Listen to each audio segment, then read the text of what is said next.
Got a chance to see Sonic 3 with Keanu Reeves. Let's talk about it right now.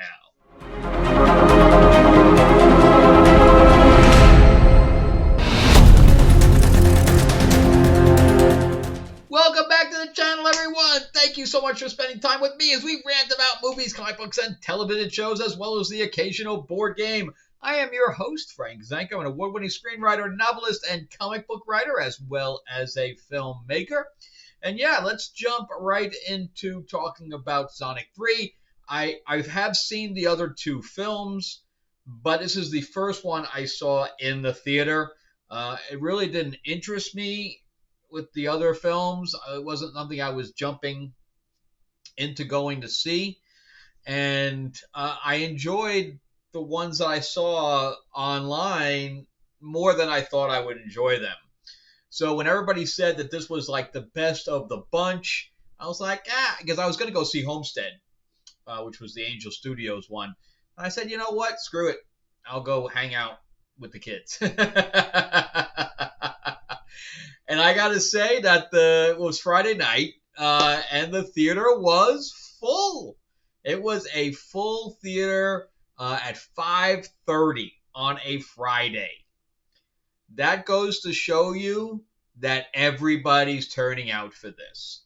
And of course, we had one. I wasn't going to start any trouble with the kids in here, and of course, with a full theater, it just wasn't going to be a good idea for me to fool around with people with cell phones. It was one guy towards the end that pulled the phone out, but eventually he did put it away, so thank God for that. And everybody had the recliners because I got there like right when the movie was starting, and I was like tripping over footrests. Oh no! Oh. And the footrest thing with the recliner portion of it, it doesn't really respond to my fingers. I don't know why. The other ones that just have the button on the side. The other theaters have the older recliners. But these electronic ones that have like a touchpad, I'm like, what the hell? But the kid next to me, he's like, I got it. Don't worry. It worked for his finger, but not mine. Maybe I was using the wrong finger. Maybe my fingers are too big. I don't know. But the whole team came back for it. So, which is a really good idea, because if something's working, don't fix it. Don't try to bring somebody else in, or another writer or another director that may have more credits, because this director's done nothing. This director has only done these Sonic films, and that's it. His name is Jeff Fowler, I think. And this is all he's ever done. Jeff Fowler. And kudos to him, because he's made millions of dollars on one IP. One IP. And now we have the Sega logo in there, and I think Paramount is doing the rings where it goes. The logo has the rings from Sonic in it now. I don't know if they were doing that before, or I just never noticed. So they're all proud of this, that's for sure. They are proud of this IP, and good for them. I think that the kids had a good time. Everybody was quiet. There was no screaming. There was no yelling. There was no talking. There was no nothing. And we had a house full of kids. So it's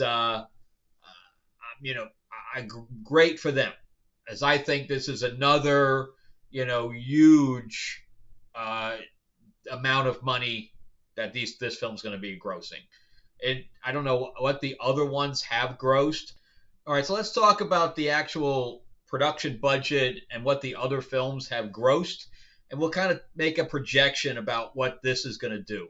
So the other budgets were $90 million on the button. Sonic Hedgehog 1 and 2 both had a $90 million on the dollar budget. All right, which means that they said, here is your cap. We know that we can make $200 million, so that's all your budget is. So the opening weekend, they both did, well, the first one did 60, the second one did 70. Then the domestic box office for the first one did 146, the second one did 190. And then the worldwide was 300 to 400. So it's very strange for Sonic the Hedgehog or any kind of film to go from another 100 million for the second one. Usually it's the other way around, where the movie will make less. But here they're making more as they go. So they upped the budget for the third one to $122 million. So I have a feeling, but then again, with Deadpool, look at Deadpool too. Well, that had Wolverine in it, so that changed the structure. But I also think that the structure is changing with this too because they keep adding the characters, right? So every time they have a villain in one, he becomes a hero in the next one. So they did that. They added Tails, and then they added uh, Knuckles. And now with Keanu Reeves one, I'm not going to give any spoilers away, but we'll see what happens with that character. So I have a feeling that this one's going to be upwards of $600 million. That's my prediction on this is 600 million. So it needs at 122 million. Just multiply it times 3. It needs just under 400 million to break even. And from watching, the little market that we have here, and it being full, and it was people of all colors, and it was all people of all ages as well. So some of them have kids and some of them didn't. I was one of the ones that didn't have a child, and the only reason that the spot next to me was empty was on purpose because I bought the seat next to me. So I knew that the ones before me were full, so I bought one seat over. So I kind of forced that one to be full and be empty. I mean, I like to fold my legs up underneath me on my other seat, like I'm on the couch.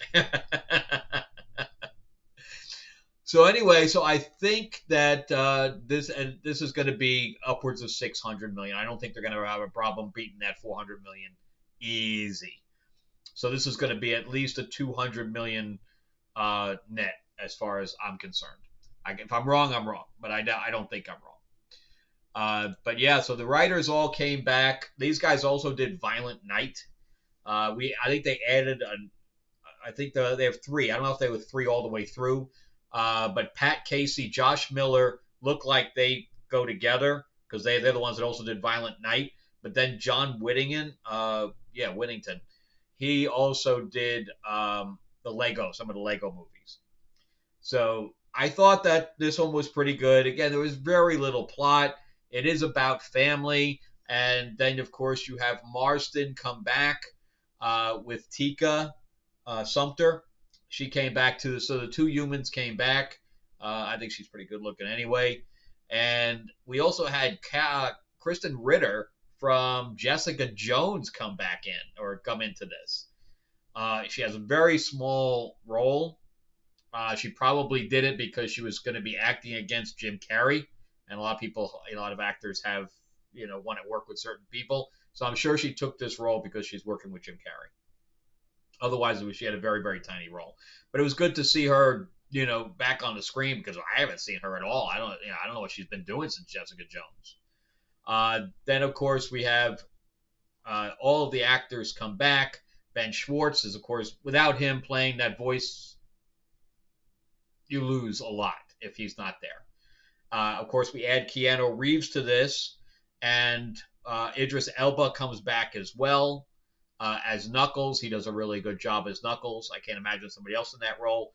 And then Colleen O'Shaughnessy, she's perfect. You could probably get somebody else to mimic that voice for Tails, but she does a great job as that.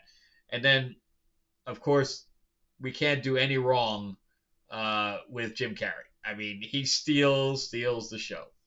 Before we keep going, I want to because I really want to talk about the plot a little bit and things like that.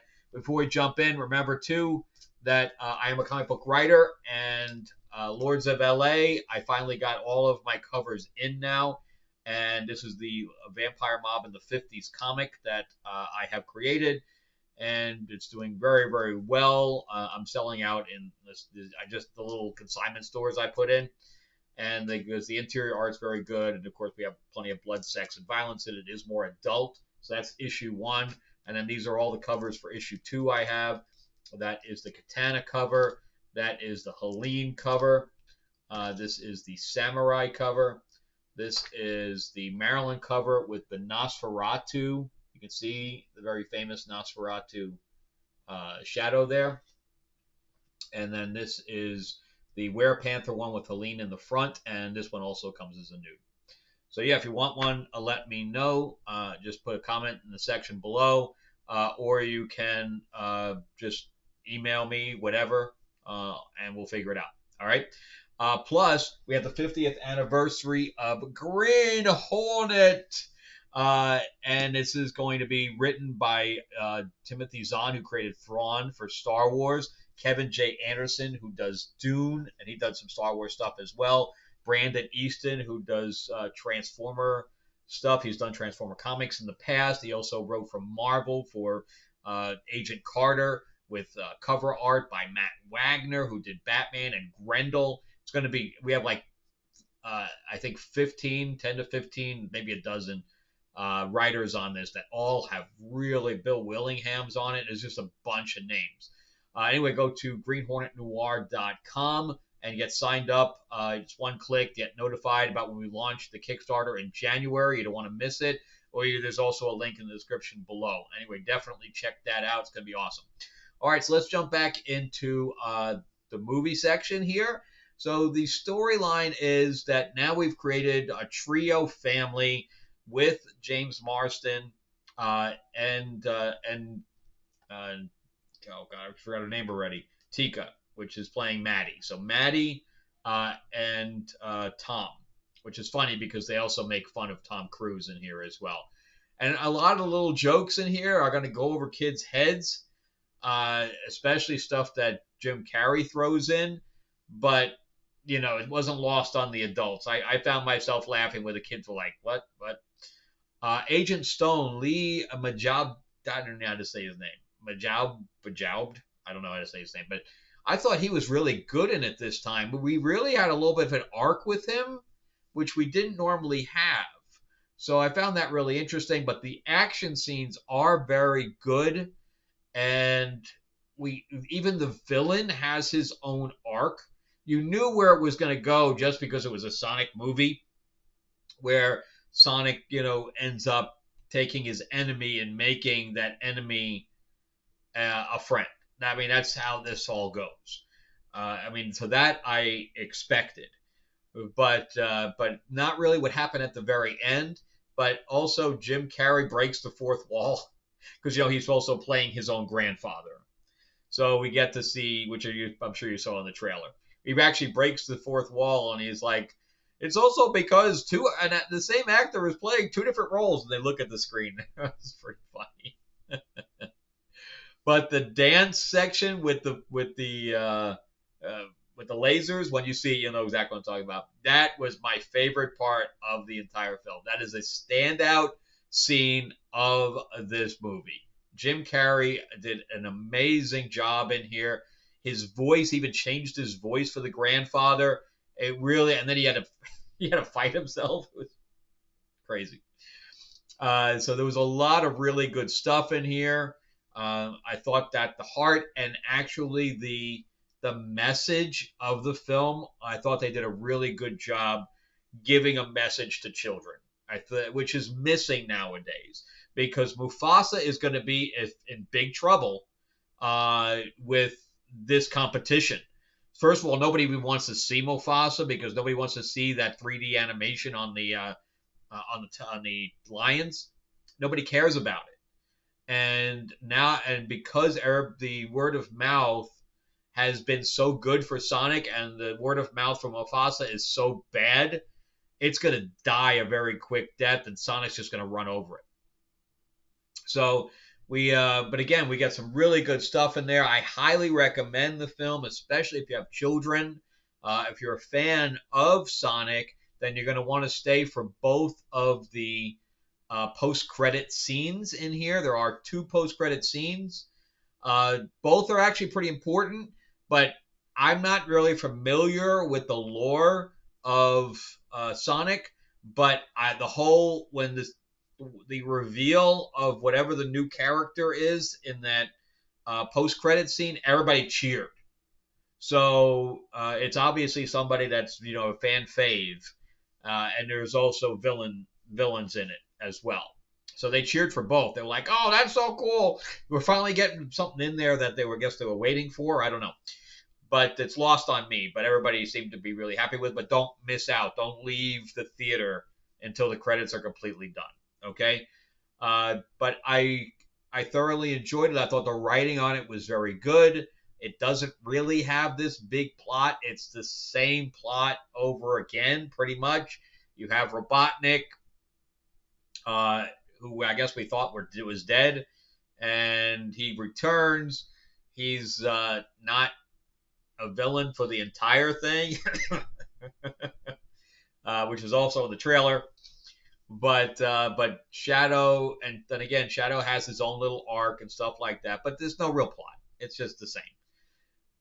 But it's enjoyable and it's entertaining and it doesn't slow down. You will not be bored. The kids won't be bored. It doesn't slow down at all. It really doesn't. I don't even know what the runtime is, but I think it's an hour and 45, but it didn't feel like it. So good stuff. And I definitely recommend it for children for certain. Is it the best of the bunch? The only reason I think it might be the best of the bunch is because you have now all the other characters combined from the other films in here.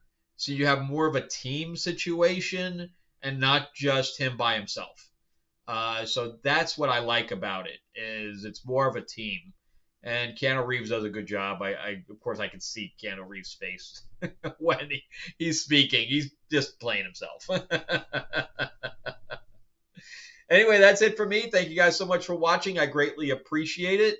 And happy holidays to everyone. And as a Christmas present to me, please subscribe. Ring that bell, ding ding. Give me a like. In the comment section, tell me happy holidays to everyone. Let's be festive. Also, remember to go to greenhornetnoir.com and get notified by when we launch that in January. It's going to be awesome. All right, thanks a lot, guys. I will see you guys on the next episode. Again, I appreciate it.